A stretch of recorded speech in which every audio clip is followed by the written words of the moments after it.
las personas que participamos, militamos, organizamos en torno a distintas demandas, no nos consideramos como defensores de derechos humanos, pero bueno, pues últimamente me declaré también defensora de derechos humanos.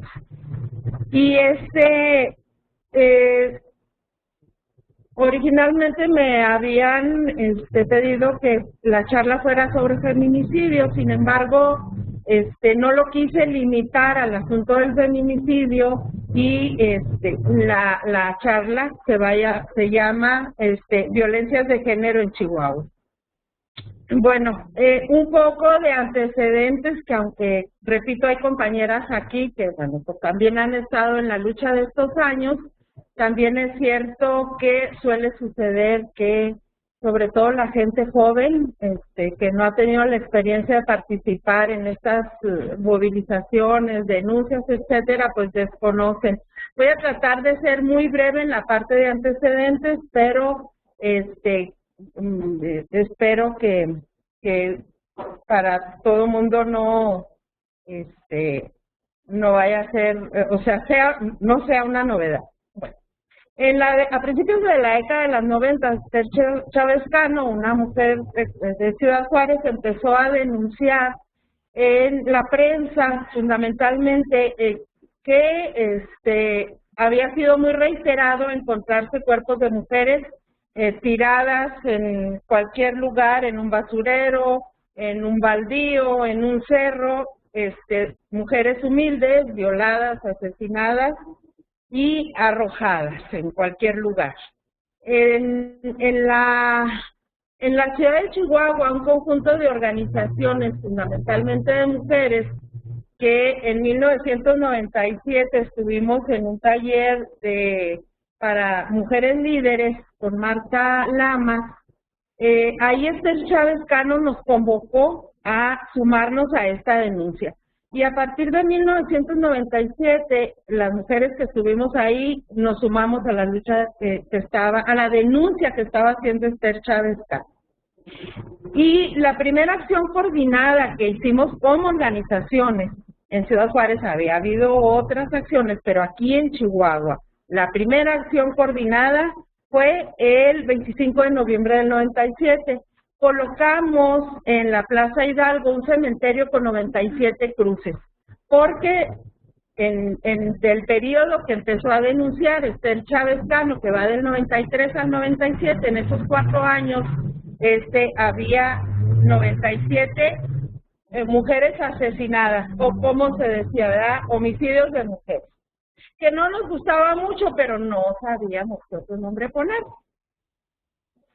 En 1998, por la actividad de denuncias que se hizo, la Comisión Nacional de Derechos Humanos emitió la primera recomendación, que fue la 4498. Esto fue alrededor del mes de mayo, era el último año de Francisco Bar.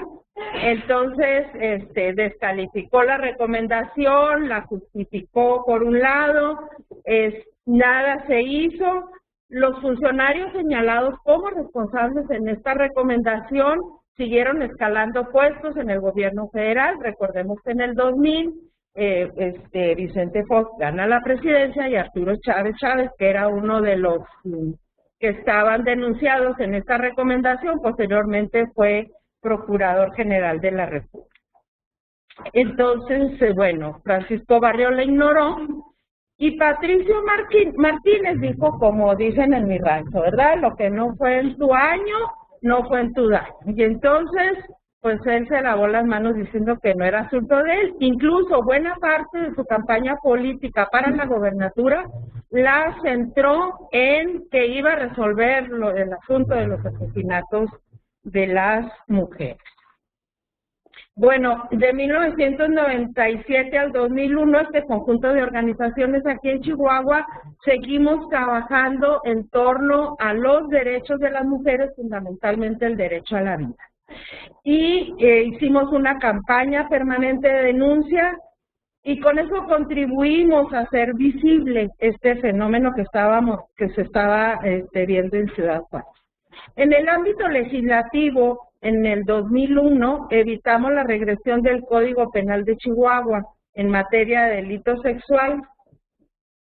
Había un intento en el Congreso del Estado por modificar el Código Penal y un buen día, en ese entonces yo era diputada en el Congreso local, un buen día que llegamos a sesión nos dijeron vamos a discutir este Código Penal, que ni siquiera lo habíamos revisado en comisiones ni nada. Tomamos el Congreso, nos opusimos, pero la mayoría del PRI se salió del recinto y en un restaurante aprobó el Código Penal. Y bueno, fundamentalmente, ¿qué era lo que habían modificado? Una serie de delitos que ya el movimiento de mujeres había conseguido que aparecieran en el Código Penal sufrían una regresión, pero no me voy a meter mucho a platicar esto. Lo que sí es que, entre otras cosas, para que se considerara violencia familiar debía de ser reiterada y sistemática, lo cual a la hora de un juicio, de un proceso, se complica enormemente. Los violadores podían ser perdonados, se reducían las penas, etcétera.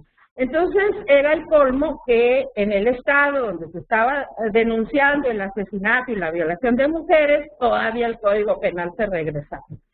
Hicimos una gran movilización. Habría que recordar que parte de las organizaciones que participamos en este movimiento de denuncia también impulsamos los cambios a la ley electoral que por primera vez en el país establecieron el no más de 30% para un solo género, ¿verdad?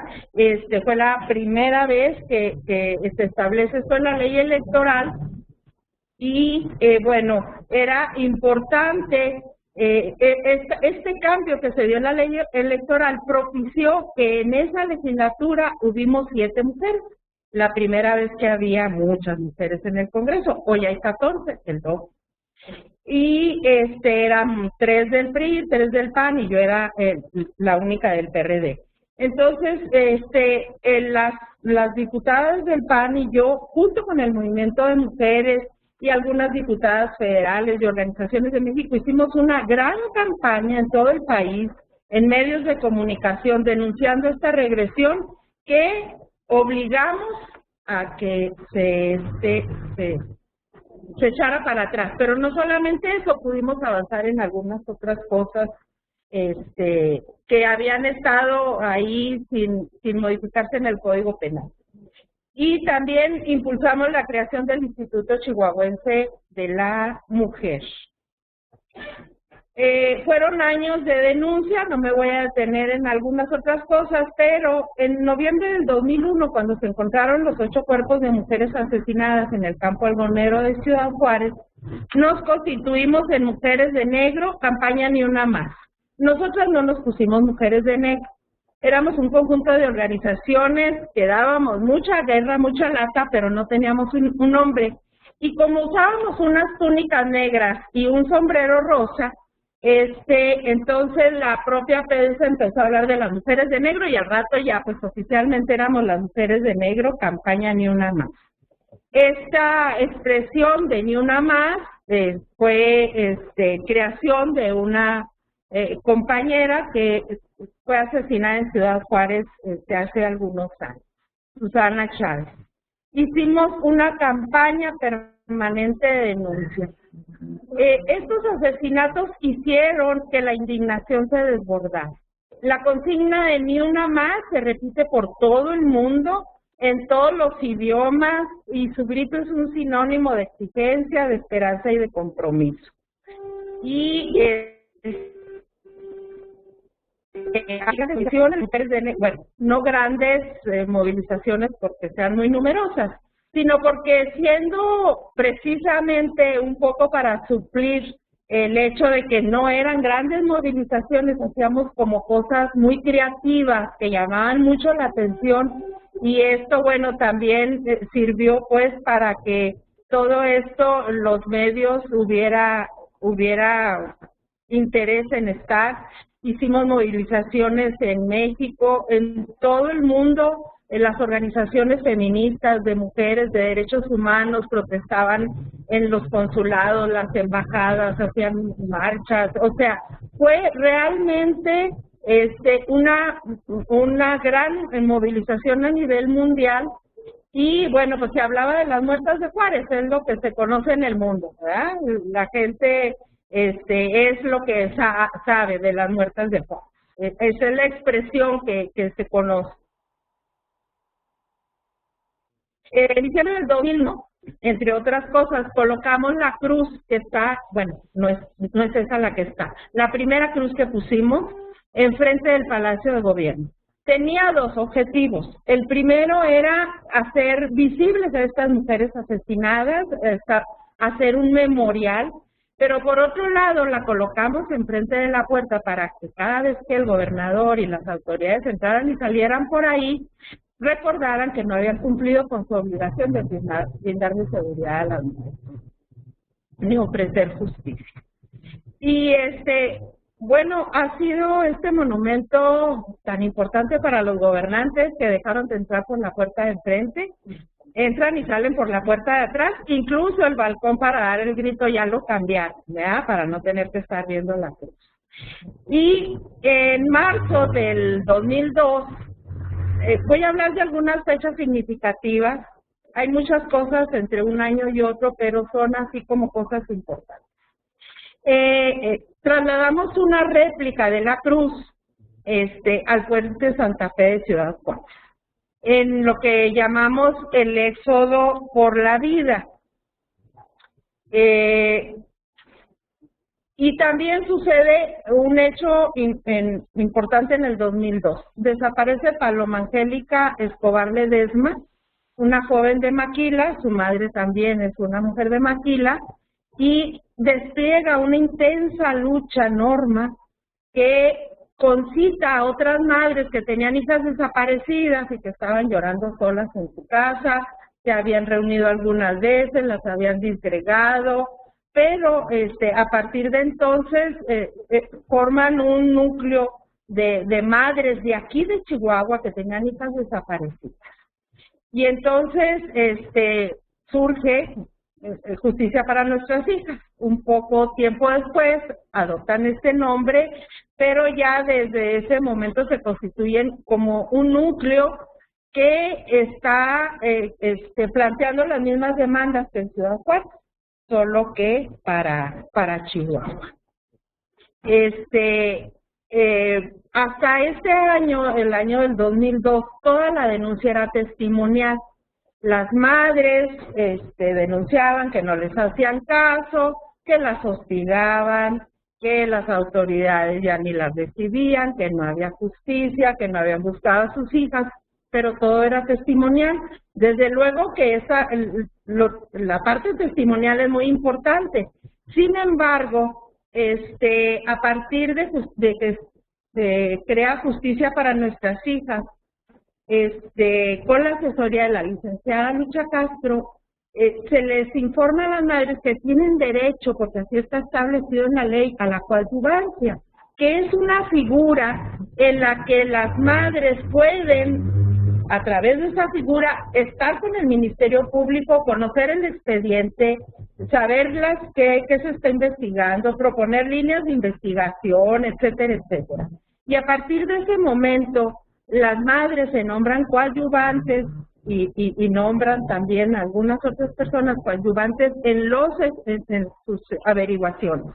Y esto hace que ya como una obligación legal les entreguen copia del expediente. Y entonces ahora el expediente ya no es solo que la madre dice no me hicieron caso, sino que un expediente, el de Erika, que tenía casi 2 años de desaparecida, tenía 10 hojas y estaba arrinconado, agarrado con un isle en un rincón de la fiscal, bueno, de la Procuraduría en ese entonces.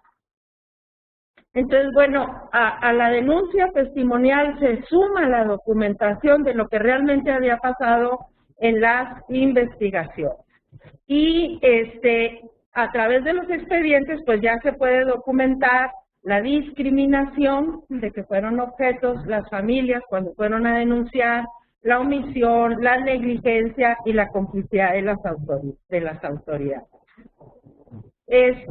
Bueno, entre que primero la quemaron, la vandalizaron, finalmente en mayo se robaron la cruz de clavos que estaba enfrente del Palacio de Gobierno. Era una cruz que estaba anclada, o sea, no fue alguien que pasó y la agarró y se la llevó, tuvieron que llevar algo de maquinaria o algo para sacarla, y no, las cámaras ni lo detectaron, ni los guardias se dieron cuenta de eso. Entonces, como nosotros habíamos dicho que si la quitaban íbamos a poner una más grande, pues así lo hicimos, pusimos una más grande, que es la que está actualmente, y es uno de los monumentos más visitados, porque llegan los turistas que llevan a ver los murales y se pasan luego a ver la cruz. No fue fácil poner la cruz. Teníamos una protesta permanente frente al Palacio de Gobierno con una manta que decía alto a la represión, Patricio, regresa a la cruz, y nos mandaron a las mujeres de blanco. Trajeron un camión de mujeres de Ciudad Juárez, vestidas de blanco, ahí se pueden apreciar en las fotos, acompañadas de jóvenes con bat, y nos rodearon, y nos tronaban los bates en el piso, ¿verdad? Y la consigna era la cruz a los templos. Para simular un movimiento ciudadano que se oponía a que utilizáramos la cruz para esto, ¿no? Entonces, bueno, pues afortunadamente las mujeres de blanco se tuvieron que ir a Juárez sin buenos resultados, y nosotros colocamos la segunda cruz. Entonces, bueno, pues esa cruz tiene una historia de lucha. Desgraciadamente, cuando colocamos la segunda cruz, ya le tuvimos que poner muchos más clavos. La primera eran alrededor de 100 y cacho de clavos, cada clavo era para una mujer. La segunda cruz ya son muchos más clavos, y las últimas veces que hemos puesto los nombres de las mujeres asesinadas, ponemos hasta 5 y 6 nombres en cada clavo. Porque, bueno, más o menos una vez al año hacemos una ceremonia para colocar los nombres de las mujeres asesinadas, de todas. Bueno, ¿cuál fue la actitud de las autoridades ante toda esta movilización que estuvimos dando? Y también, bueno, voy a hablar primero de la situación en las investigaciones frente al aparato de justicia. Descalificar a las víctimas, bueno, ya lo saben, andaba muy rabona, salió de noche, tenía muchos novios, etcétera, etcétera. Minimizar la problemática, pues no son tantas, en todo el mundo pasa lo mismo, y una política sistemática de descalificación y agresiones a las organizaciones que estaban denunciando, que lucrábamos con el dolor, que incluso llegaron a decir que gente de las organizaciones estaba implicada en los asesinatos, etcétera, etcétera. Hay una foto bueno, no es foto, es la primera página del Heraldo de esos años, no recuerdo la fecha, donde están Chito Solís, que era procurador de justicia, José Luis Armendáriz, que en ese entonces era visitador, pero que ahora es el presidente y lo acaban de reelegir ilegalmente, y el presidente del Supremo Tribunal de Justicia.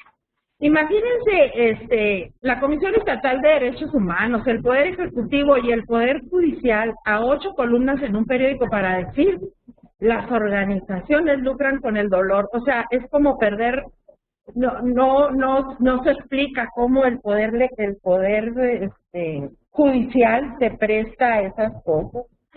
Y bueno, pues esa era la descalificación. No había y sigue sin haber información confiable. La Procuraduría le había informado a la Comisión Interamericana que había 257, estamos hablando de desaparición. La CNDH hablaba de 4.500, Amnistía de 84, nosotros hablábamos de 400, la Fiscalía 35, la PGR 38 y la Procuradora decía que 86. O sea, en realidad hay una disparidad en las cifras que va de 4,000 a 38, o sea, no hay información confiable. Y ese es el principal problema de un problema, que no es visible en su real dimensión, y si no es visible en su real dimensión, pues no se considera problema y tampoco se hace nada para atenderlo. No las buscan cuando desaparecen, vengan 24 horas, algunos en 48, en 72, no se apure, va a regresar al rato, hasta con un niño y a usted le va a dar mucho gusto, se fue con el novio, porque si un hombre se va del hogar, pues se va a conquistar el mundo, a descubrir algún planeta o América, pero si una mujer desaparece en su casa, pues se fue con el novio, o sea, ni modo que ande descubriendo América, ¿no? O sea, esa es la visión. Por otro lado, la desaparición no es un delito, así como tal. En nuestro Código Penal está la desaparición forzada, no en su mejor definición, pero inmediatamente se encargan de que no se trate de un asunto de desaparición forzada y no, ni siquiera. O sea, la desaparición como tal no es delito. Entonces, mire, pues no es delito, nosotros aquí le vamos a hacer el favor de buscarla como un servicio social, pero no tenemos obligación. Y claro, pues si no es delito, pues no tienen obligación, eso es lo que es. Y solamente levantan reportes, y ahora ya hay unidades de personas ausentes o extraviadas. Pudiéramos decir que es un avance, ¿verdad? De que ni siquiera lo vieran a que ahora de perdida existe eso, pero en realidad, ¿quién se extravía? Pues alguien que lo golpearon en la calle y lo afectaron de la cabeza, o alguien que está mal de sus facultades mentales o que tiene Alzheimer, ¿no? Y entonces decimos, no es el caso. O sea, no es alguien que se salió y de pronto, ay Dios, pues ¿a dónde queda mi casa, no? O sea, tienen que ponerle nombre a las cosas. Y bueno, por otro lado, tampoco hay personal ni protocolos de investigación. Bueno, esto de lo que les estoy hablando es lo que decíamos en esos años, que no ha variado mucho a lo que decimos ahora, pero viene desde entonces y seguimos diciendo prácticamente lo mismo. Los casos de asesinatos de mujeres los clasificaba, y las desapariciones, primero las desapariciones las calificaban de bajo y alto riesgo. Si la muchachita era una niña que iba y venía de su escuela y no tenía novio, era de alto riesgo.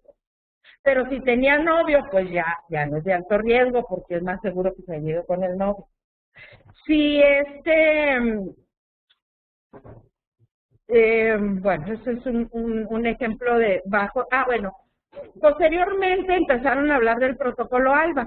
Los criterios para que se eche a funcionar el protocolo ALBA tienen que ver con esto, que a la hora de que llegan y le dicen a la autoridad, le reportan la desaparición de una mujer, después de algunas preguntas, él dice, no, en realidad, al rato va a regresar, por ahí anda de loquilla, ¿no?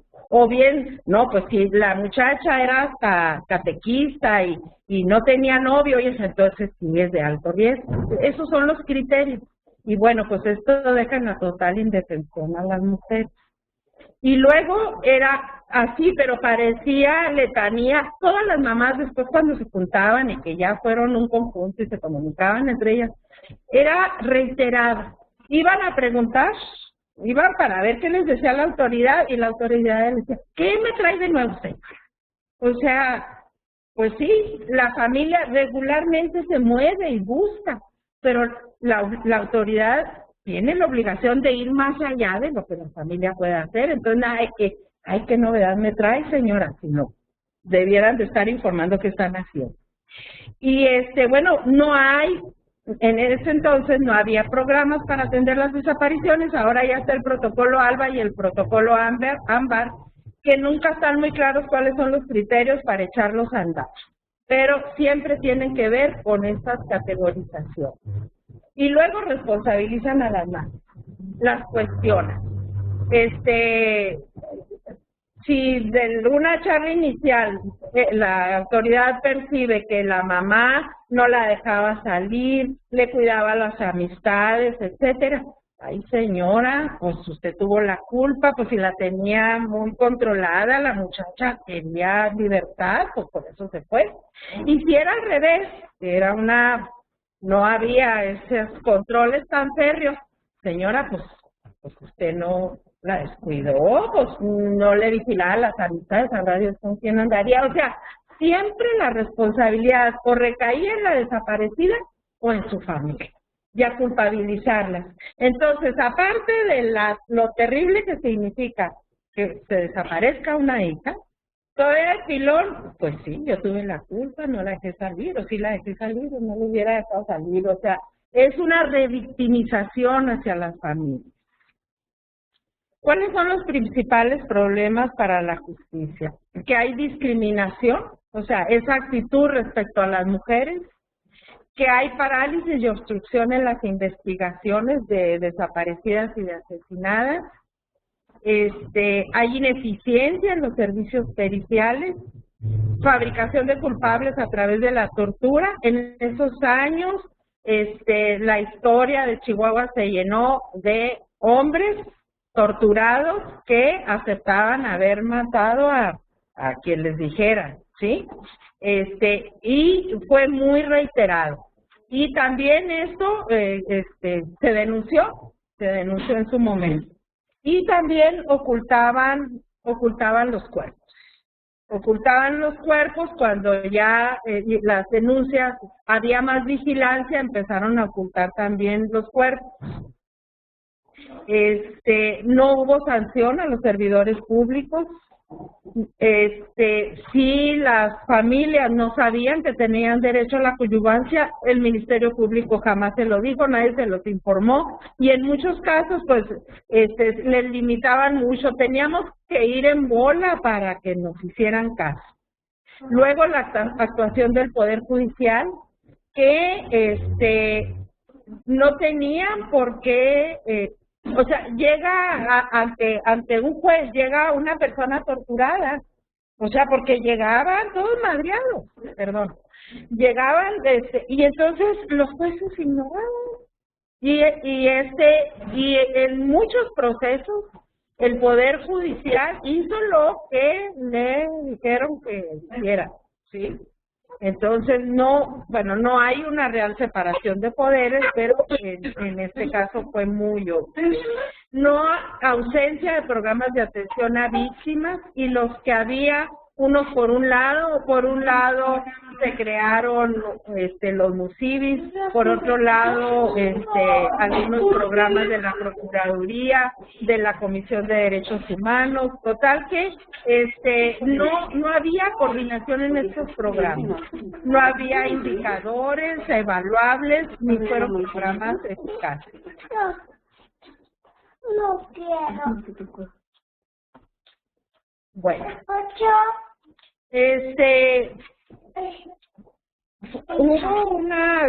hubo muchos eventos importantes. Voy a hablar de porque fue cuando le pusimos nombre. El 14 de febrero del 2004 tuvimos un evento que se llamó D-Day, es una organización encabezada por Eve Ensler, la autora de los monólogos de la vagina. Y ella, su organización, cada 14 de febrero, en algún lugar del mundo donde hay una evidente, flagrante, escandalosa violación de derechos de las mujeres, hacen un evento y van artistas y hacen movilizaciones y se coordinan con las organizaciones. Entonces decidieron en el 2004 que el D-Day se iba a hacer en Ciudad Juárez por lo que estaba pasando acá. Hicimos una gran movilización en Ciudad Juárez. En esa fotografía se ve Sally Pierce, una actriz norteamericana, y está Jane Fonda. Y hubo una serie de eventos, entre ellos hubo una conferencia de Marcela Lagarde y de los Ríos, una académica que ha trabajado mucho los temas de mujeres, una feminista que además posteriormente fue diputada federal e impulsó otras cosas en el Congreso Federal. Y entonces ahí supimos cómo se llamaba esto que estábamos denunciando. feminicidio. Ahí en su ponencia ella explicó todo lo que conllevaba este término de feminicidio. Y entonces las mujeres aprendimos a ponerle nombre a lo que antes se llamaba los homicidios de mujeres. Ella lo plantea como un genocidio contra mujeres y que este es un fenómeno en tiempos de guerra y de paz que forma parte del bagaje teórico feminista y que fue sintetizado por Diane Russell y Jean Craig. Ella plantea que en el feminicidio concurren en tiempo y espacio los daños contra mujeres producidos por conocidos y desconocidos, por violentos, violadores, asesinos individuales y grupales, por asesinos ocasionales o profesionales, y todos conducen a la muerte cruel de las víctimas. ¿Cómo son los crímenes? Bueno, pues pueden ser seriales e individuales. Ya decíamos, por conocidos, las parejas, los parientes, los novios, los acompañantes, colegas, compañeros de trabajo, conocidos y anónimos, por grupos mafiosos de delincuentes ligados a modos de vida violentos y criminales. Porque en esa época también Patricio Martínez hizo una declaración en el sentido de que no eran tantas, no hagan tantos escándalos. Bueno, no lo dijo así, ¿verdad? Pero casi. Lo que sí dijo es que si a una mujer la mata su esposo, pues nosotros qué culpa tenemos. ¿Sí? Entonces, efectivamente, ellos no tienen la culpa, pero sí, reiteradamente las mujeres son agredidas por sus parejas, hay un delito y no se castiga y hay impunidad y no hay una serie de programas para cambiar la mentalidad, etcétera, pues sí son su responsabilidad. Entonces, todo este conocimiento que obtuvimos ahí con Marcela pues fue fundamental para darle cimiento a nuestra lucha. Todos los asesinatos tienen en común que las mujeres son usables, prescindibles, maltratables y desechables, y coinciden en su infinita crueldad. Y se conforma por un ambiente ideológico y social de machismo y misoginia. Eso está en el fondo del feminicidio y de toda la violencia contra las mujeres. La idea de que somos inferiores y alguien tiene que ver por nosotros, controlarnos y decidir por nosotros. También está conformado por una violencia normalizada contra las mujeres. Si ustedes se meten, últimamente a raíz de toda la violencia que se ha dado, se han creado organizaciones que le dan seguimiento a los problemas de seguridad, otras ya estaban desde antes. Incluso acaba de salir uno del Observatorio de Seguridad aquí de Chihuahua. Hace 1 o 2 semanas salió un informe que hizo el Observatorio de Seguridad de Chihuahua. Y en todos ustedes se van a dar cuenta que le están dando seguimiento a los delitos de alto impacto. ¿Y cuáles son los delitos de alto impacto? Los homicidios, los secuestros, muy importantes, porque generalmente a los que secuestran es la gente que tiene dinero, muy importante. Las extorsiones, el robo a vehículo a mano armada, robo con violencia, esos son invariablemente los delitos de alto impacto. Y entonces están viendo que si ya en este año hay más, que si hay menos, que si ya se hay...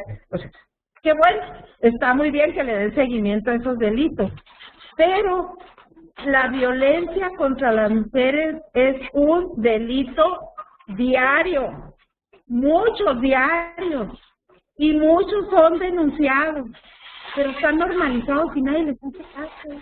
¿Sí? Entonces, ese ambiente donde golpear a la esposa, pues, son problemas entre ellos, nosotros que nos andamos metiendo, está normalizado.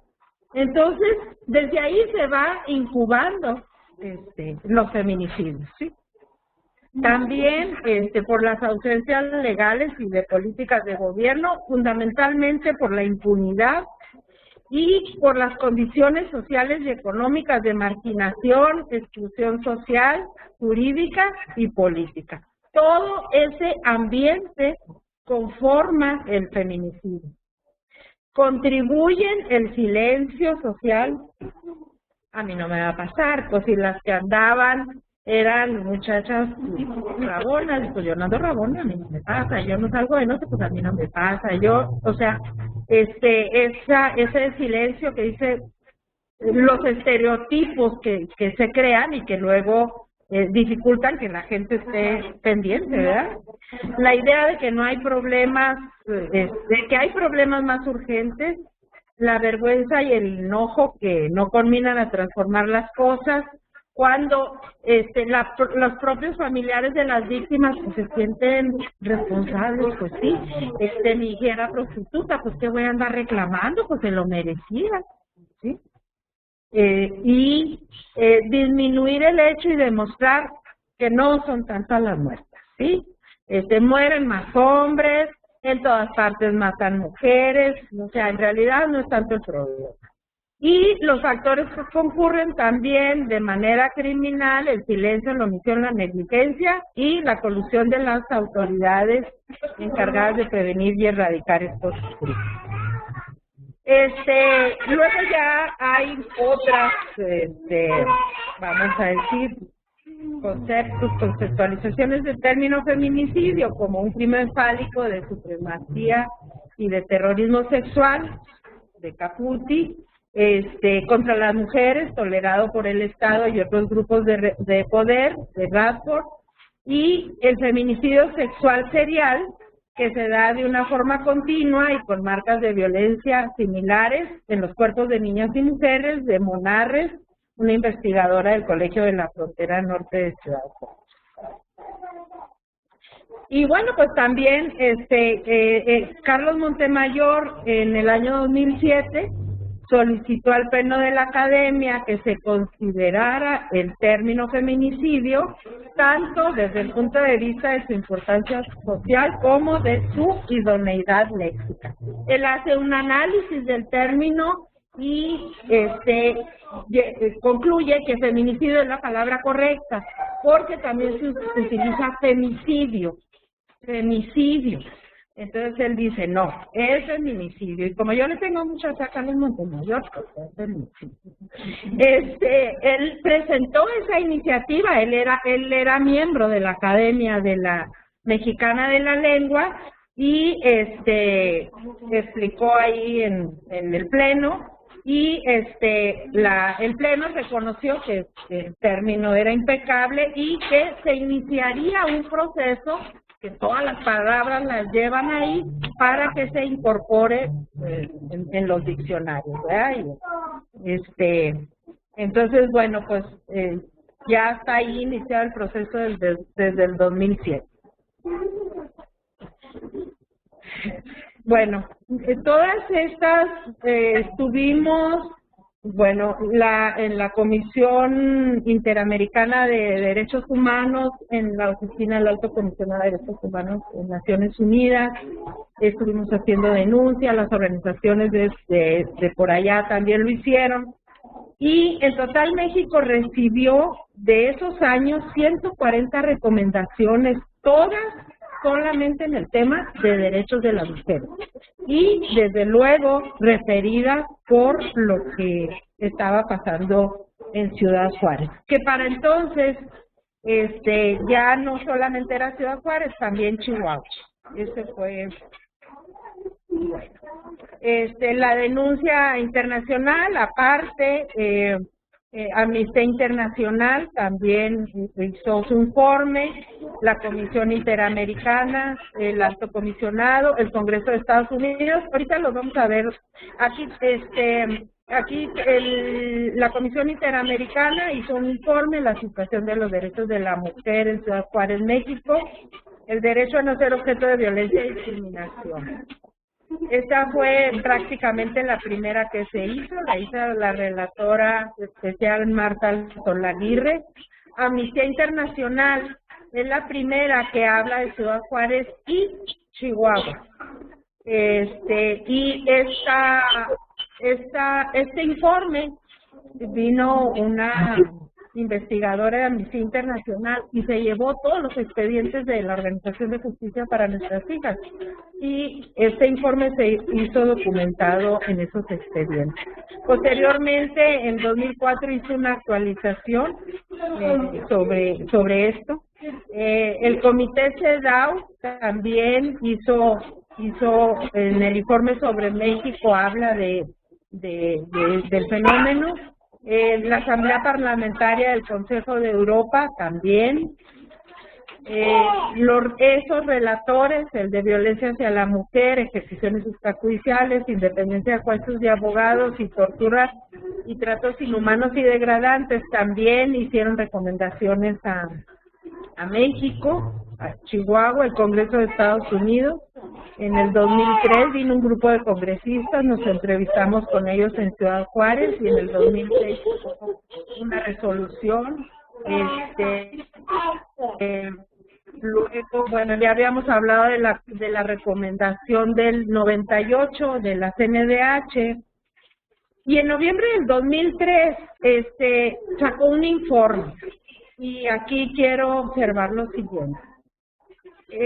No tiene el mismo peso un informe que una recomendación. Para nosotros fue muy importante que saliera esa recomendación en el 2003, porque acababa de salir la de amnistía.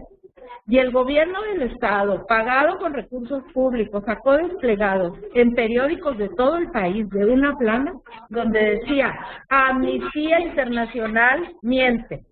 Y decíamos nosotras, si eso se atreve a decir de la Organización de Derechos Humanos más grande del mundo, que tiene miembros y simpatizantes en todo el mundo, se atreve a decirle mentirosa, bueno, en el desplegado decía horrores de Amnistía Internacional, que no nos hará nosotros aquí. O sea, realmente fueron años de una gran enfrentamiento con el gobierno del estado. Porque no, bueno, yo digo que Patricio Martínez tenía puestos sus ojos en la silla presidencial, y realmente el movimiento de mujeres siento que influimos para que eso no sucediera, porque cometió muchas arbitrariedades aquí en el estado de Chihuahua y se quedaron callados.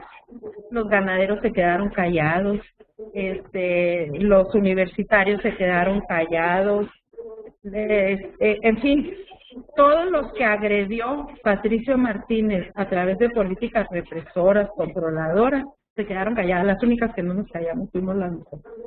Entonces, para nosotros fue muy importante este informe de la CNDH, porque todo lo que nosotros estábamos diciendo, ahora lo dice la CNDH después de analizar expedientes, etcétera. Entonces era validar desde la CNDH lo que estábamos diciendo nosotros. No éramos las que estábamos lucrando con el dolor, no, era la CNDH. Pero en realidad no tenía por qué haber hecho un informe, era una recomendación. Incluso los informes en ese entonces eran una figura que estaba en el reglamento, ni siquiera en la ley de la Comisión Nacional. Sin embargo, bueno, por esas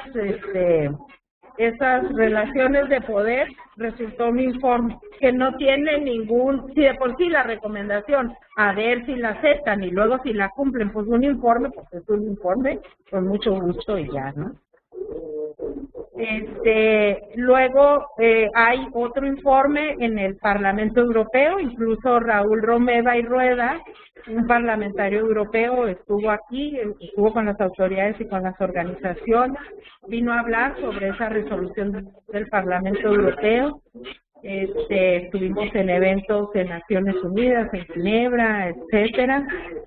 Y bueno, el Estado mexicano se vio obligado a dar respuesta. Y todo el activismo que realizamos permitió que se promovieran algunas instancias, programas, fiscalías, comisiones, bueno, en fin, vamos a hablar un poquito de eso. vamos de abajo para arriba. En el 2003 se creó una subcomisión de enlace entre las secretarías para erradicar la violencia contra las mujeres en Ciudad Juárez, que posteriormente fue una comisión especial que encabezó Guadalupe Morfín y que ya tuvo más formalidad que la otra, que era una comisión de enlace. Pero luego ya no solamente fue para Ciudad Juárez, sino se convirtió en una fiscalía para toda la República, y realmente duró muy poco porque ese mismo año se convirtió en una comisión nacional para prevenir y erradicar la violencia contra las mujeres, lo que se conoce hoy como CONAVIM. Y que bueno, se supone que es la instancia encargada de que promover presupuestos, programas, etcétera, para atender este fenómeno de la violencia contra las mujeres en la República. Y bueno, pues hay un dicho por ahí así popular en el sentido que si quieres que un problema no se resuelva, crea una comisión. Y bueno, realmente ha sido el caso, ¿verdad? Sí hay una comisión, avanzamos un paso y retrocedemos dos. Aquí quizá lo significativo es que la gran movilización que se dio aquí en Chihuahua ha obligado a el Estado a dar ciertas. No han sido suficientes ni efectivas, pero hemos incidido pues en eso. Allá a principios del 2001-2002 se creó la Agencia Mixta de Investigación. Era una combinación de una subsecretaría de investigaciones especiales de la PGR con la Fiscalía de Atención de Homicidios de Mujeres. Se creó esa agencia mixta. Se suponía que el gobierno federal y el gobierno estatal que se iban a coordinar. Nunca se han coordinado. Pero bueno, esa era la idea. Luego después, cuando apareció el informe de la CNDH, entre las cosas que proponía, que no eran recomendaciones, era que se creara una fiscalía especial, y se creó una fiscalía especial encabezada por María López, que se suponía que iba a investigar los homicidios de mujeres. Posteriormente, esta se convirtió en una fiscalía ya para el país, y actualmente es lo que se conoce como la FEBINTRA, que no solamente, la trata también es una forma de violencia, pero específicamente en su nombre habla de la trata. Quisiera que me dijeran cómo andamos de tiempo, porque nos falta mucho. Apenas vamos en el 2008. Tenemos media hora y quisiéramos que tuviera la oportunidad de hacer algunos premios. Entonces, quizás me pudiera decir minutos cómo hacer acuerdo por resumir. Okay. Y pasamos a 20 minutos de televisión. Okay. Sí, claro que sí. Entonces, bueno, no voy a irlas pasando para nada más darme una idea de qué vamos a ir viendo. Hubo un fondo para apoyos a familiares de las víctimas que fue subejercido y provocó un conflicto terrible entre las familias. Porque fíjense, le iban a dar a las familias un recurso económico, y entonces los criterios eran que había sufrido mucho la muerte o que había sufrido menos, si la habían violado, si no la habían violado. Y entonces esto provocó una situación entre las familias terrible, pero además decíamos, el dolorímetro. ¿Cómo se va a medir si la mujer asesinada le dolió mucho o le dolió poco? O sea, bueno, pero en fin, luego se empezaron a crear comisiones tanto en el Congreso Estatal como en el Federal, con comisiones especiales. Eso para nosotros era importante porque era darle visibilidad al problema. La primera comisión la comisión que encabezó Marcela Lagarde hizo un informe que es muy interesante.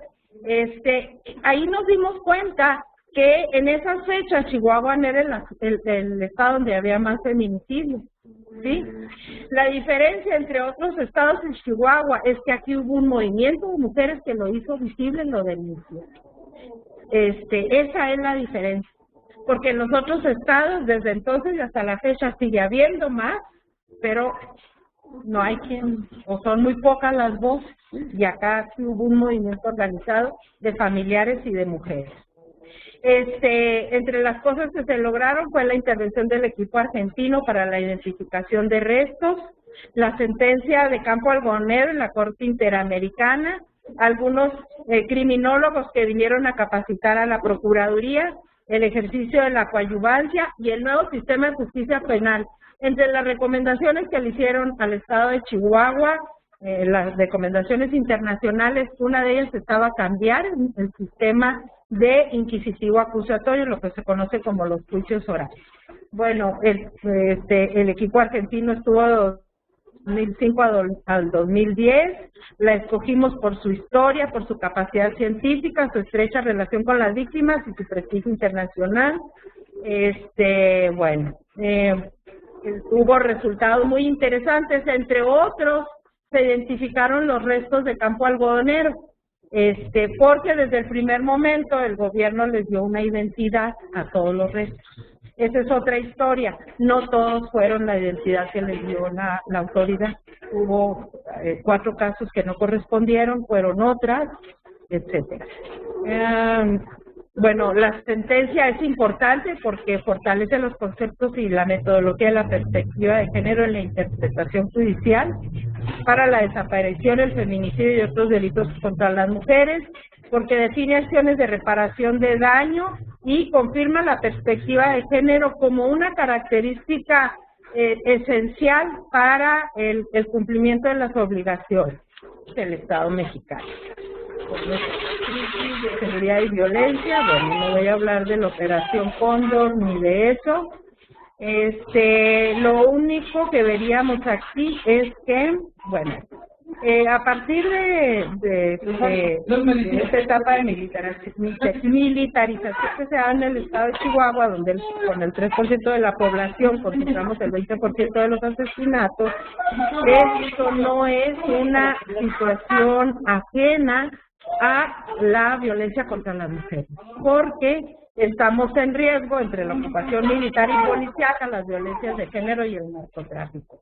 Toda esta situación a quien más le ha pegado es a las mujeres y estamos invisibles porque, repito, todos los indicadores para medir el bienestar están centrados en los delitos patrimoniales, los que les interesan a la gente que tiene dinero.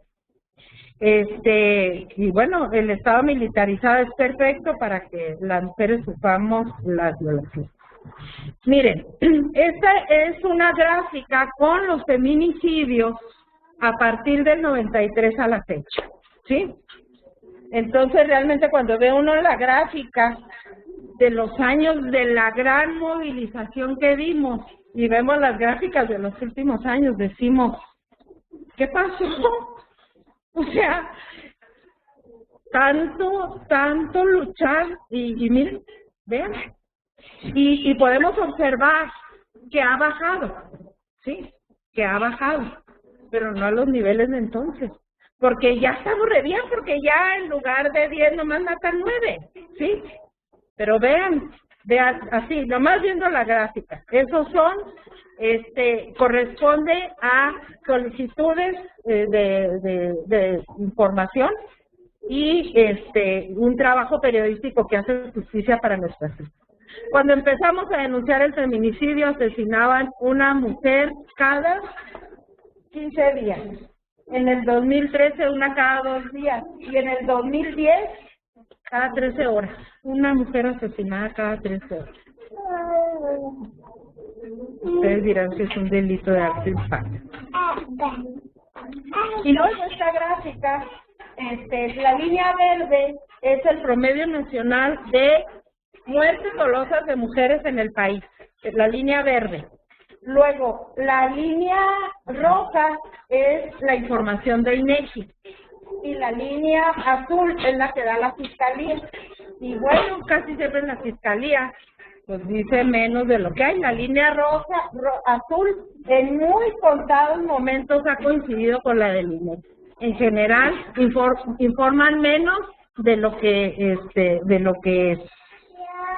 Y luego, un poco para entrar esto otro. Antes del operativo conjunto, la Procuraduría determinó que el 93% de los homicidios, perdón, de los feminicidios, tenían su móvil en la violencia familiar. Después de que empezó el operativo conjunto, el porcentaje se redujo. No las muertes, se redujo el porcentaje. Pero, ¿por qué es importante este dato de la Procuraduría? Porque muchas mujeres que fueron asesinadas por sus parejas, novio, esposo, concubino, amante, lo que fuera, esposo, fueron a denunciar y no les hicieron caso. Ay, señora, nomás le pegó en un ojo, revise después. Oiga, no le ha pegado, no, pues que no le pegue, es muy poquito, etcétera. Minimizaron, les dijeron, ay, pues no le hizo la cena, señora, pues cómo no le iba a ir así, ¿verdad? Entonces, todos esos son prevenibles. Si hubiera, desde la violencia familiar, hubiera una atención real que evitara que terminaran en un feminicidio. No sabemos cuántos se habrán podido evitar con algunas acciones que hacemos en los centros de justicia, ¿ya? Pero esas cifras que da la Procuraduría son importantes, ¿verdad? Para definir qué cosas podemos hacer. Luego, ha sido reiterado en el Centro de Derechos Humanos de las Mujeres donde trabajo, hemos tenido muchos casos de mujeres violadas de manera tumultuaria. Mujeres que son amenazadas y que no denuncian. Y aparte de que no denuncian, pues esto evita que se puedan ser atendidas a través de la norma 046 para la contraconcepción de emergencia y la atención de enfermedades de transmisión sexual. Bueno, ahí tenemos 3 delitos: violación, abuso sexual y violencia familiar. Entre 2011, 2012 y 2013 hubo, bueno, acá no se ve porque está, pero la violencia familiar hubo 13,000 denuncias, ¿sí? De esas 13,000 denuncias, la que sigue, que no se ve allá porque está en lo negro, pasaron ante un juez 1,461. O sea, la mujer va y denuncia. El Ministerio Público trabaja y logra que vaya ante un juez. Los demás, si no pasaron un juez, ahí se quedaron. No hubo nada. Un 10%. Y luego de esas hay 326 sentencias por violencia familiar. Si nos vamos al abuso sexual y a la violación, pues ahí se ve cómo está la justicia. Aquí tenemos los porcentajes, ¿verdad? Solamente en violencia familiar un 2% ha sido sentenciado. Y eso no quiere decir que la sentencia haya sido condenatoria, simplemente que llegó hasta el juicio. Que no se mueve aquí.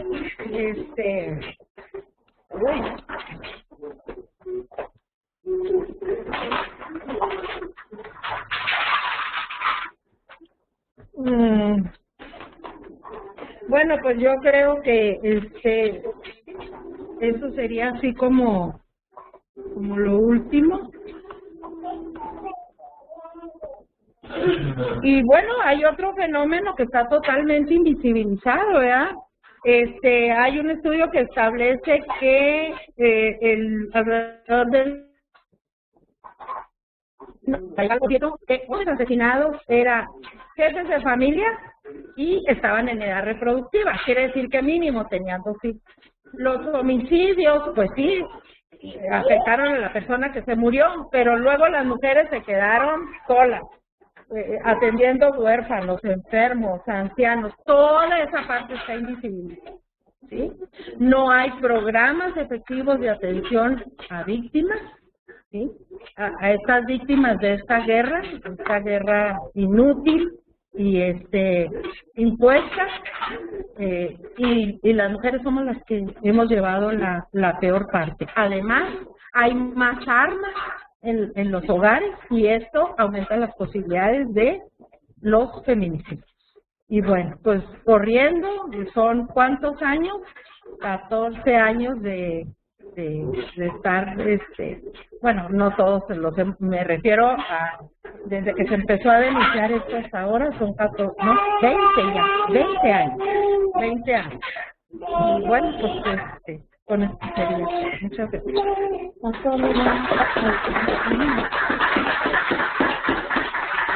Muchas gracias, maestra. Entonces ahorita vamos a pasar a una plenaria de preguntas, respuestas. Entonces quien quiera participar levanta su mano o comentarios igual y interactuamos aquí con la maestra, ¿no? Voy a conectar a los compañeros que están en línea. Sí.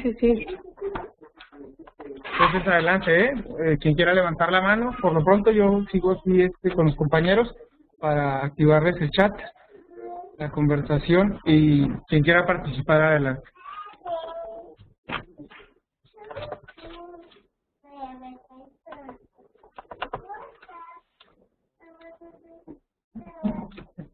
Me gustaría preguntar si han apoyado o apoyado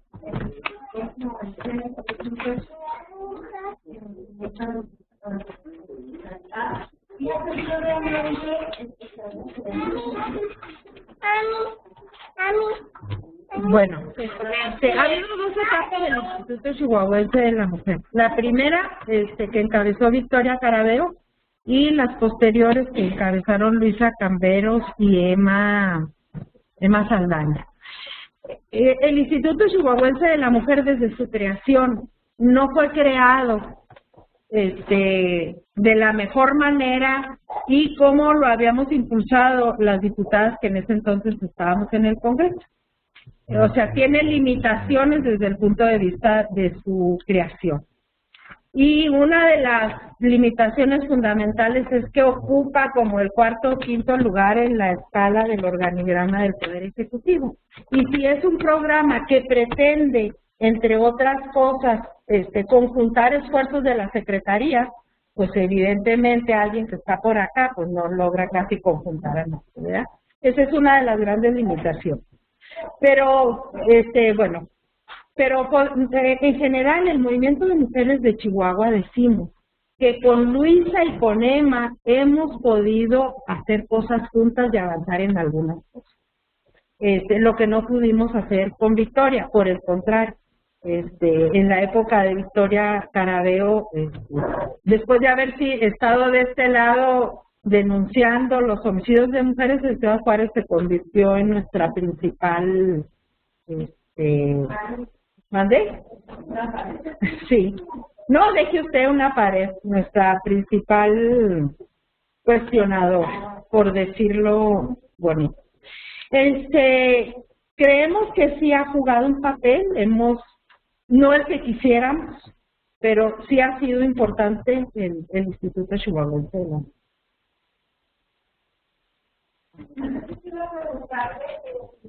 Todos estos comisionados, fiscalías, encargados, en el Morfín y otras que estaban a la resistencia, fueron eficientes, los presidentes que daban en el Congreso, ya lo negaron, digamos, utilizaron la lucha de las mujeres, etc.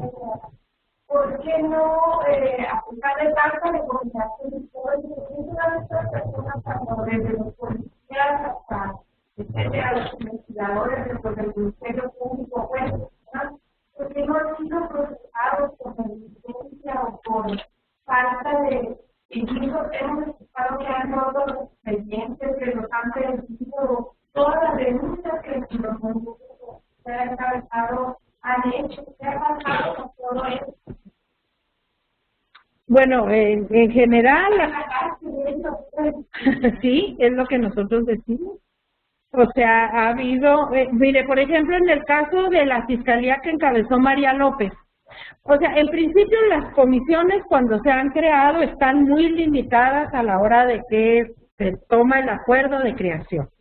Por ejemplo, la de María López era para Ciudad Juárez, ni siquiera el municipio, porque ya todas las que estaban en Pragedis o en Guadalupe ya no entraban, o sea, nomás las de Juárez.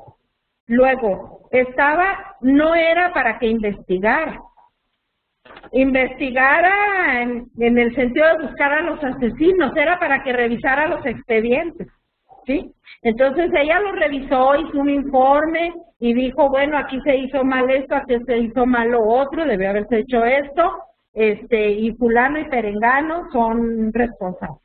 Y le pasó en su informe, dio los nombres de los funcionarios y no pasó nada. No pasó nada, ni algunos fueron procesados, pero pues se pasó el tiempo y prescribieron y nada, no hubo nada, ni uno solo. En realidad, y una cosa que nosotros siempre hemos reclamado es que cuando se crea una instancia de esa, hay que ponerle indicadores de cumplimiento para ir evaluando. Pues, ¿qué les evaluamos? Ya tenemos aquí un laboratorio, pues sí, ya está ahí el laboratorio, pero reborujan las muestras y hacen unos batideros. ¿De qué sirve el laboratorio? ¿Qué pasó el año pasado en Ciudad Juárez con el nuevo campo algodonero que fue el Valle de Juárez? 15 mujeres identificadas, porque hay otras que no han sido identificadas, jovencitas, todas se perdieron en el centro. ¿Y qué pasó a la hora que las identificaron? Peleamos que fuera un laboratorio extranjero donde se hiciera el ADN, y sí, se hizo, y se identificaron. Pero a la hora de entregaron otros cuerpos.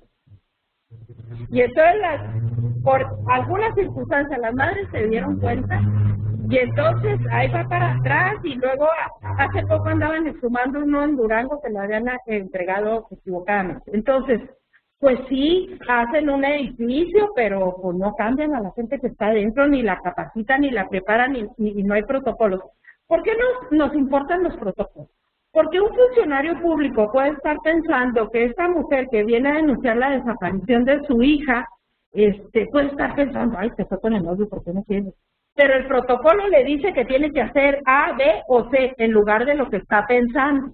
Y entonces, si hubiera un protocolo que lo obligara y que le dieran seguimiento y que checaran que efectivamente lo cumple, pues haría cosas mínimas. Las primeras horas de una desaparición son fundamentales y son las que se pierden. Entonces, por eso insistimos en los protocolos, porque independientemente de la cultura, de lo que esté pensando el funcionario, tiene que hacer A, B y C, porque así se lo ordena. De otra forma, pues hacen lo que le enseñaron desde que nació, lo educaron en esta cultura patriarcal. Sí, a mí me llamó la atención cómo se eleva la incidencia de suicidio, que empieza como en el 2008, y luego tiene un pico en el 2007, y sí, creo que ustedes no han estudiado si esto tiene una relación con la guerra contra el narcotráfico, porque he sabido que cualquier conflicto, los cuerpos de las mujeres son botín de guerra. Así. Me llamó muchísimo la atención. No conocí esa guerra.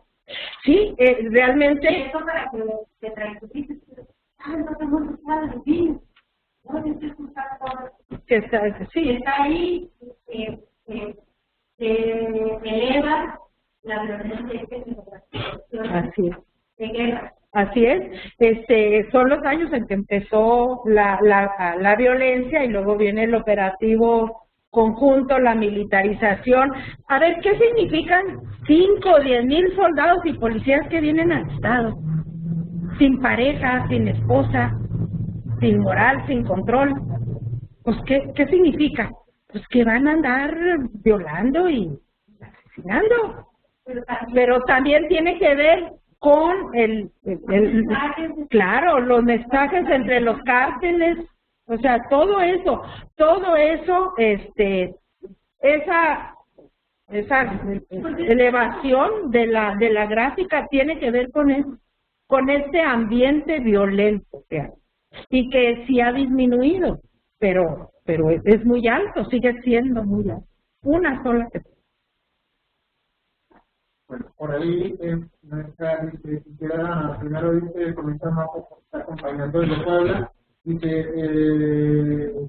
de antemano la felicito por su estabilidad y y después dice, quiero saber cuáles son o cuáles han sido los modelos de atención que han desarrollado para hacer esta género, pero que tenemos algunos ahí para que Bueno, cuando inició el sexenio del gobernador Reyes Baeza, supimos de el Centro de Justicia Familiar en Monterrey, que tenía su antecedente en los centros de justicia de San Diego, California, que en un solo lugar, o sea, una mujer que sufre violencia, que va a denunciar, entre que va a denunciar, le hacen el peritaje de lo de los niños, lo de la pensión, lo del divorcio, tiene que ir como, hicimos un recuento en la ciudad de Chihuahua, tenía que ir a 17 lugares, y en los 17 lugares cada quien la atiende como le da la gana con el enfoque que sea.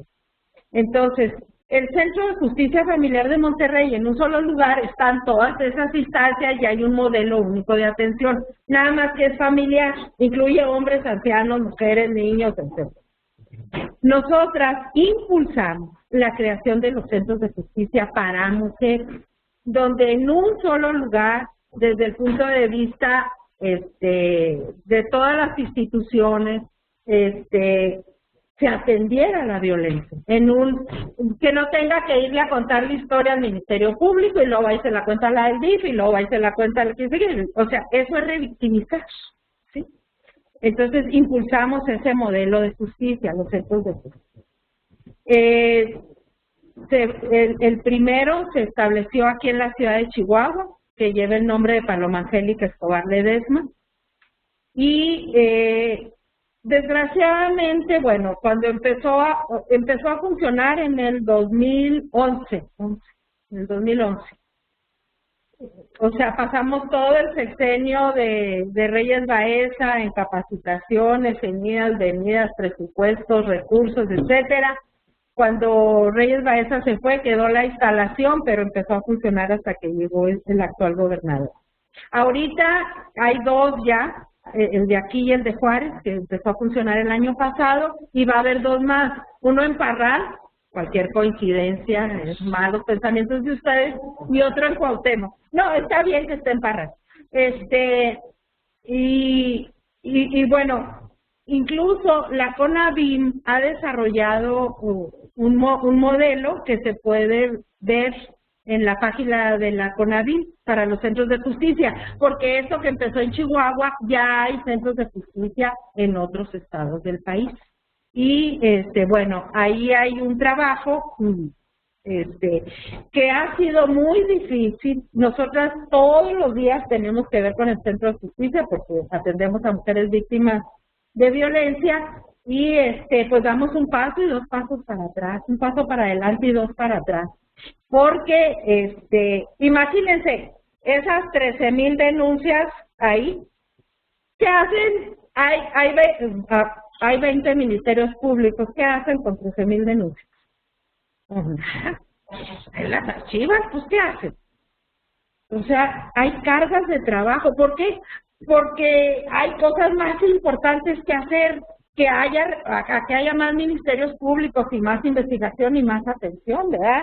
Hay que hacer a que haya ferias y vengan los cantantes, eso es más importante a que se atienda aquello. Entonces, y luego, esas cargas de trabajo hacen de que el personal esté luchando porque lo cambien. Los cambian a otras unidades de la Procuraduría, llega gente nueva, otra vez a aprender, vienen sin preparación de las universidades en lo que tiene que ver con derechos humanos, perspectiva de género. Eso son dos materias fundamentales en todas las carreras de las universidades tecnológicos y politécnicos, pero fundamentalmente en lo que tiene que ver con derecho.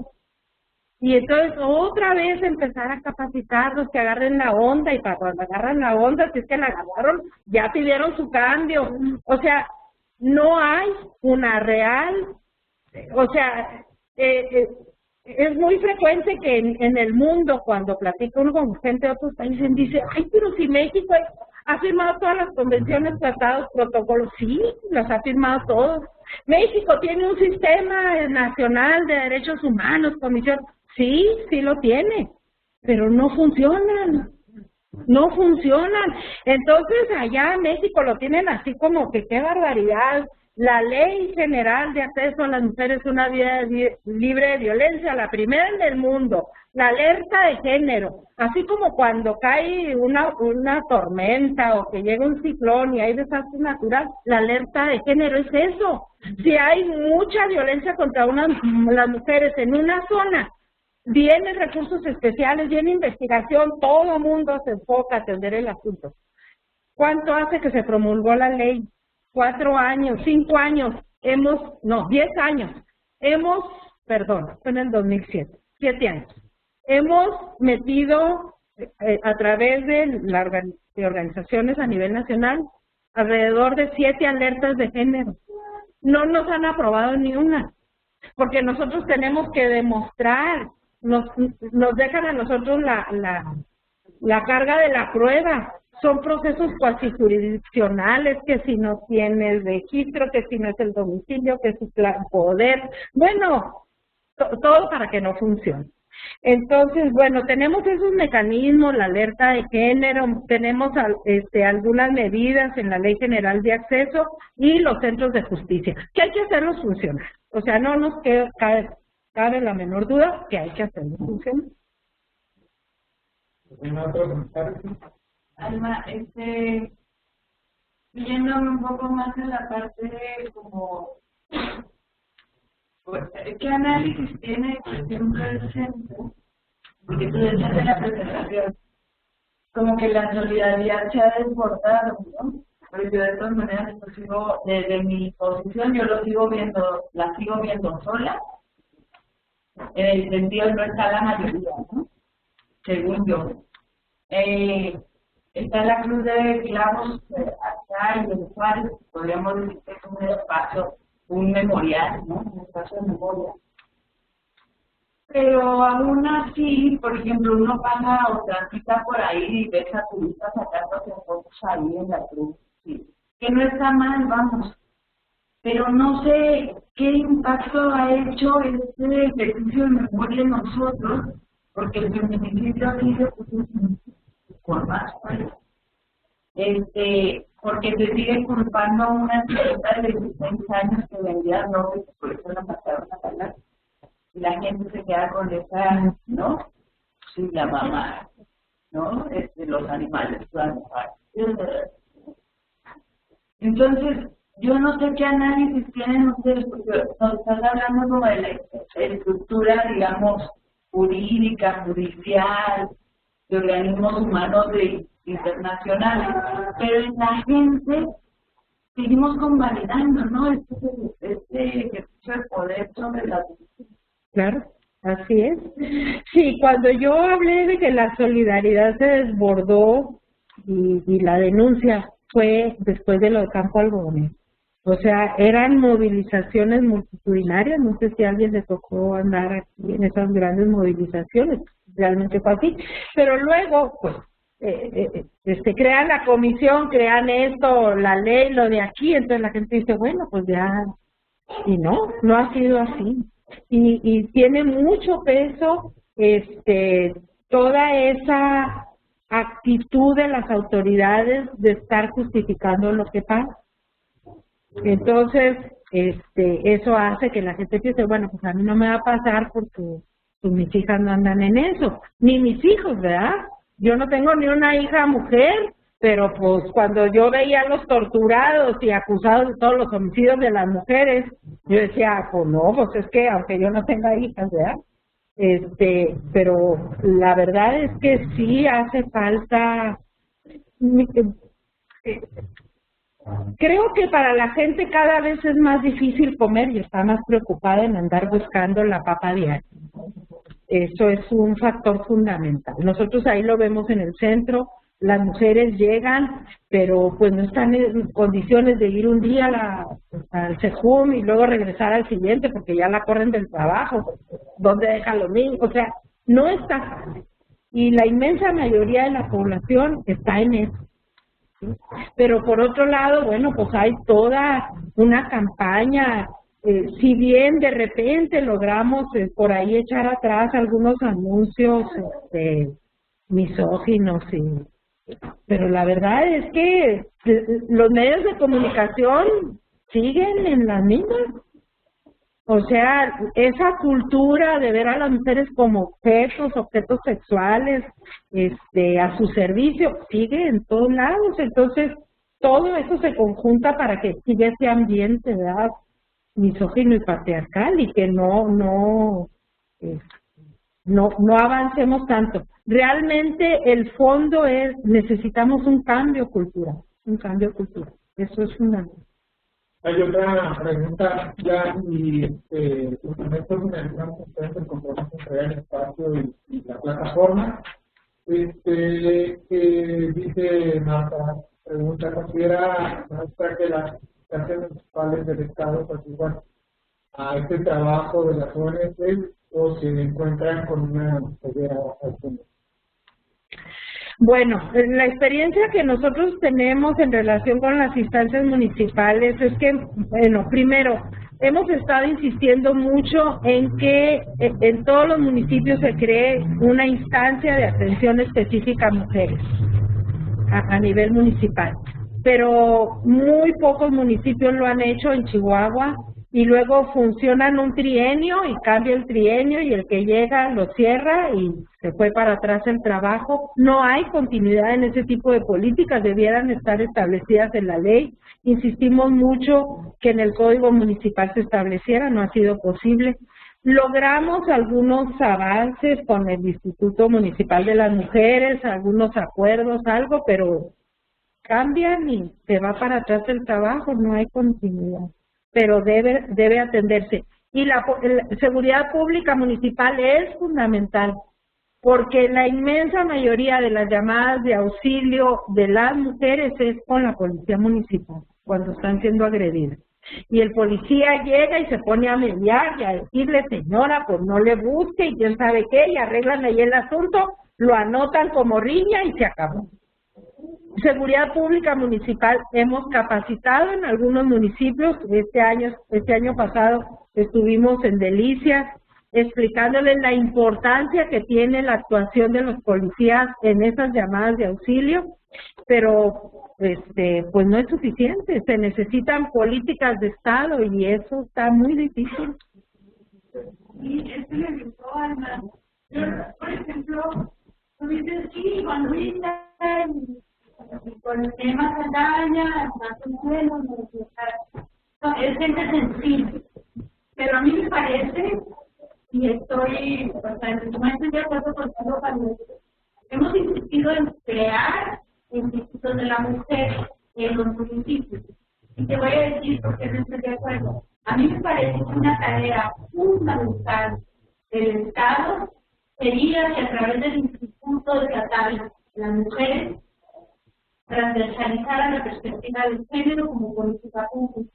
¿Por qué? Porque esto te evitaría que el presidente municipal, la Chini, la Bocoida, que llegara ahí muy buena onda y lo pusiera y llegara el otro y lo quita. Eso no sirve, que fuera obligatorio, porque yo creo que ahí es donde se hace un esfuerzo.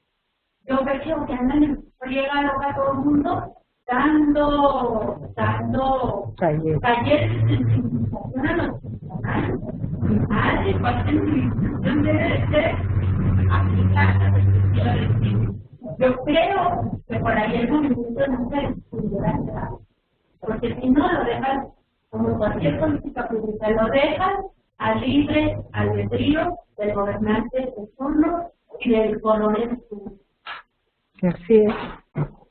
Bueno, pues este comentario, perdón, Horacio y doctor Maestre, pues ya para ir cerrando, por favor. Sí, bueno, ya el comentario para cerrar, en realidad no quería darle las gracias por haber venido acompañado.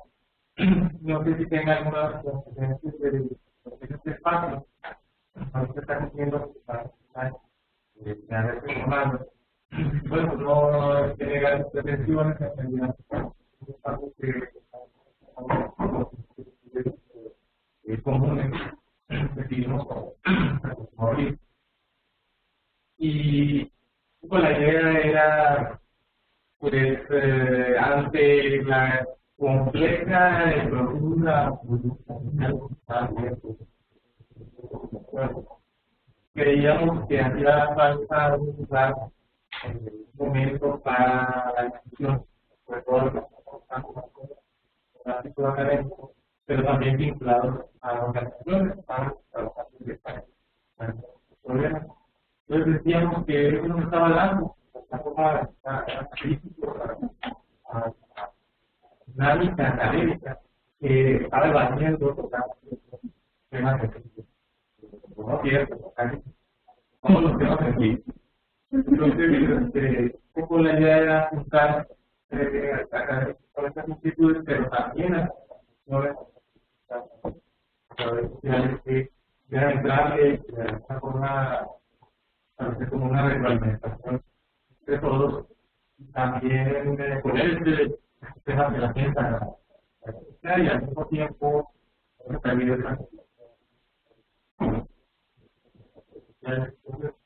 un poco cuando estábamos generando esto, para mí la tendencia era dar al centro a que tuviera una plática o alguien que estuviera tratado por el tema. Yo de repente pensaba en la ocasión, creo este tema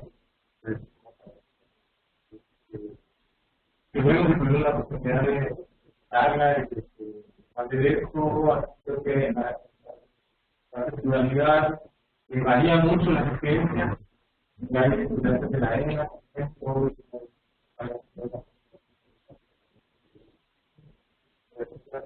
pero un poco les platico esto para también hacerles saber que desde la academia estamos interesados como en poner este tema tanto más ciclo de tiempo. Sería muy bueno que todas las carreras tuvieran esa diversidad. Y en eso se puede contribuir a crear un espacio, simplemente con este pequeño espacio que existe, criticando grandes temas que hasta que pueden ser relevantes, importantes,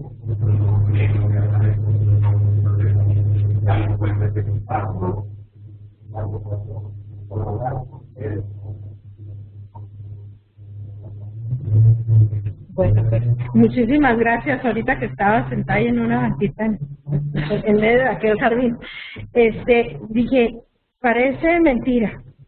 Es la segunda vez, vamos a decir, por no 13 años, que se abren las puertas de la UASH para hablar de eso. Hace como 5 años, una conocida logró ahí que nos invitaran a dar una charla y fuimos. Y era la segunda vez que íbamos a entrar con este tema a la UASH. Y es el colmo. Es el colmo que estos temas no se traten en la Universidad del Pueblo, del Estado, ¿sí? Y bueno, ya, muy rápido. Vamos a tener algunas presentaciones de libros. Está un grito de socorro desde Juárez, está, pero sí al tema. Crónica de un asesinato impune. Es el asesinato de Hester Baniero en 1998, una holandesa, y su madre, que ha pedido justicia y luchado como las de aquí, que ya hasta español aprendió, escribió un libro y se va a presentar el viernes 9 de mayo a las 6 de la tarde en el CEDEM. Aquí, sí, viene la mamá de Holanda y va a presentar el libro. En el Centro de Derechos Humanos de las Mujeres, Juárez 4107B. A ver, si lo ponemos en la cámara y luego... Y que le damos difusión de la página del colegio. Ahora, si quieres, se las mando en electrónico. Pero bueno, ustedes ya le saben a todos. Sí, a las 6 de la tarde, el viernes 9. Sí, y luego, el día 13 de mayo a las 11 de la mañana, se va a presentar un libro de poemas que se llama Neira. Fue escrito por Patricia Cervantes, madre de Neira Azucena Cervantes, que fue asesinada y la encontraron en los Picos de la Luna, en el año del 2003. Y es un libro de poemas de ella. Día 13 de mayo a las 11 de la mañana. Todos son en el centro. Y luego esta que se llama Luces en la penumbra familiar. Este es una memoria de un proceso terapéutico de una familia con un miembro con Alzheimer. No piensen que el asunto está tan lejos de ustedes. Va a ser el 16 de mayo a las 6 de la tarde en el Centro de Derechos Humanos de la Mujer. Ya vamos a tener que hacer el mes del libro. Entonces ahí se los dejamos. Ojalá puedan asistir. Muchas gracias. Bueno, pues,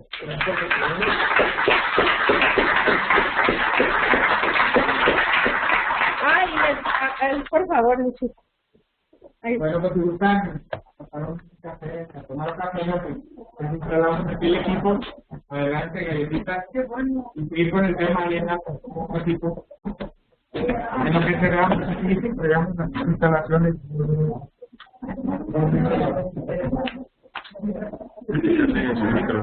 Ay, ya ni me acordaba, ya me iba a... Disculpa, Marta, ya no hubo tiempo de responderte. Te vamos a seguir invitando a próximas reuniones.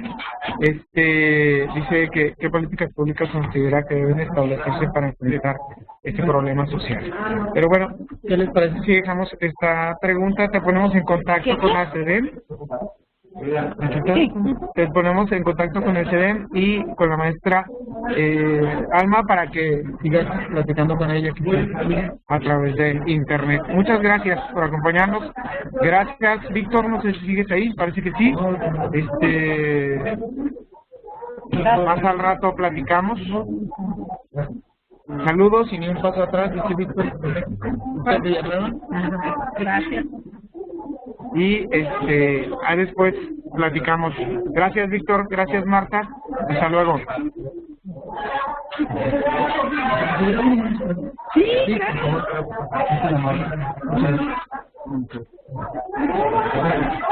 ¿No les dieron?